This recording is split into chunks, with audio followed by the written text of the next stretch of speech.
85페이지로 넘어가서요. 고난 때에 취할 신자의 바른 태도를 한번 보도록 하겠습니다. 네 가지 태도를 살피도록 하겠습니다. 첫 번째는요. 소가록 1번 자신을 살피라입니다. 먼저 신자는 자기 잘못으로 말미암는 불필요한 고난을 당하지 않기 위해서 자기를 무척 살펴야 합니다. 베드로전서 4장 15절입니다. 너희 중에 누구든지 살인이나 도둑질이나 악행이나 남의 일을 간섭하는 자로 고난을 받지 마려니와 이렇게 이야기하고 있습니다. 자신을 살피십시오. 선을 행함으로 고난받는 것이 하나님의 뜻일진데 악을 행함으로 고난받는 것보다 나으니라. 신자가요 세상의 제도와 법을 어겨서 사람들의 상식과 양심에 위배되는 일을 해서 어려움을 겪는다고 하면 그것은 부끄러워해야 할 일이지 그것은 고난이 아닙니다. 베드로전서 2장 20절에 보면요. 죄가 있어 매를 맞고 참으면 무슨 칭찬이 있으리요. 이렇게 이야기하고 있습니다. 자신을 잘 살펴서 불필요한 고난은 절대 받지 않아야 합니다. 자, 두 번째 고난이 오면 어떻게 해야 합니까? 당황하지 말아야 합니다. 우리가 불필요한 고난을 안 받으면 고난이 없느냐? 우리가 의롭게 살면 고난이 없느냐? 그렇지 않습니다. 잘못된 생각입니다. 신자가 불필요한 고난을 당하지 않도록 신중해야 되지만 그럼에도 불구하고 고난을 당하게 되어 있습니다.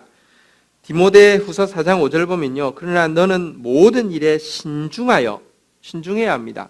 신중하여서 고난을 받지 말고가 아니라 신중하여 고난을 받으며 전도자의 일을 하며 내 직무를 다하라. 신중해도 고난을 받게 되어 있습니다. 박해는 모든 참된 신자들이 겪는 정상적인 경험이지 결코 비정상적이거나 부끄러워할 일이 아닙니다. 무릇 그리스도 예수 안에서 경건하게 살고자 하는 자는 박해를 받으리라 이렇게 이야기하고 있습니다.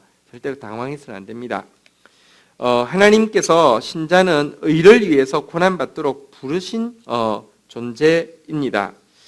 그러므로 고난이 시작되었다고 하면 이제서야 내가 부르심에 맞는 삶을 시작했구나.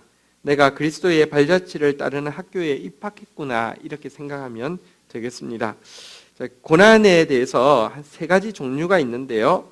고난의 세 종류는 첫 번째는 외적인 박해입니다. 신앙을 이유로 국가나 조직이나 특정 집단에 의해서 가해지는 폭행이나 고문이나 수감 등은 외적인 박해라고 합니다. 내적인 박해도 있습니다.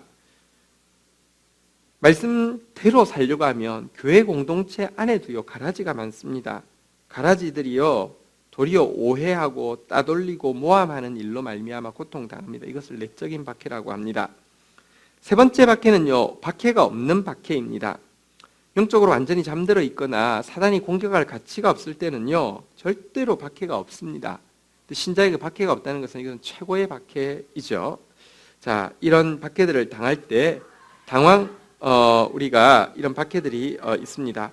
자, 세 번째 기뻐하라 이렇게 이야기하고 있습니다.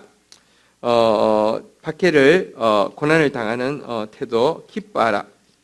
신자는 의를 행함으로 고난을 받게 될 때는요 부끄러워하는 대신에 오히려 기뻐하고 즐거워하라고 이야기하고 있습니다. 베드로전서 4장 12절 13절 보겠습니다. 사랑하는 자들아 너희를 연단하러 오는 불시험을 이상한 일 당하는 것 같이 이상히 여기지 말고 오히려 너희가 그리스도의 고난에 참여하는 것으로 즐거워하라. 이는 그의 영광이 나타나실 때에 너희로 즐거워하고 기뻐하게 하려 함이라 라고 이야기하면서 이상히 여기지 말고 즐거워하라고 이야기합니다. 나 같은 자가 그리스도를 위해서 박해받을 수 있다니 죄 때문에 불필요한 고생해야 될 사람을 그리스도 위해서 수고하는 박해를 받을 수 있다고 하면 영광을 돌려야 할 것입니다. 사도행전 5장 41절 사도들이 그의 이름을 위하여 능력받는 일에 합당한 자로 여기심을 기뻐하면서 공회 앞에 떠나니라. 제자들은 예수님 부인하기에 급급했는데 이제 예수님 이름으로 고난받았을 때 제일 처음에 그들이 한 일은 너무너무 감격하면서 하나님께 기뻐하고 영광을 돌린 일이었습니다. 베드로전서 4장 16절 만일 그리스도인으로 고난을 받으면 부끄러워하지 말고 도리어 그 이름으로 하나님께 영광을 돌리라. 마지막 4번입니다.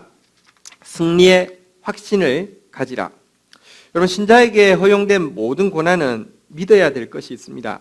충분한 안전 테스트를 거쳐서 주어지는 예방접종과 같은 것이 신자에게 주어지는 이 고난입니다.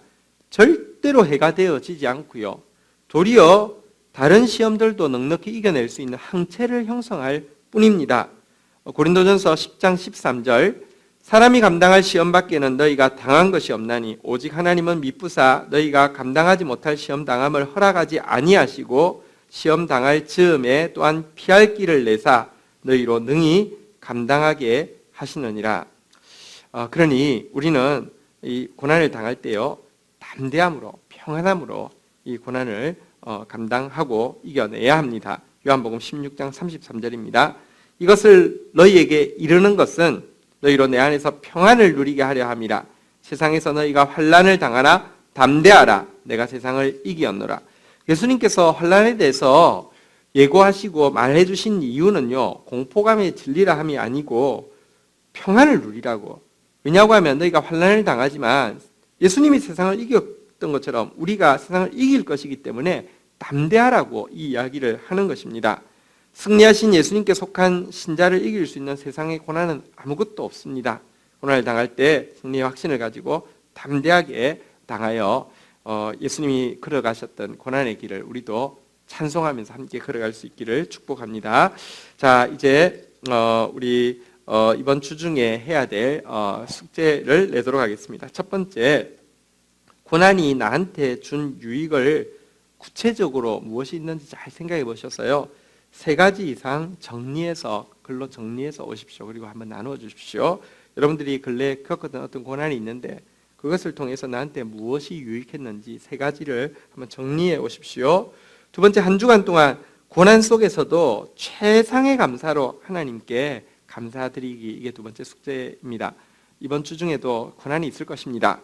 그러나 그 안에서 이전보다 훨씬 높은 등급의 감사로 주님께 한번 감사를 드려보시기 바랍니다. 이제 한 주밖에 남지 않았네요.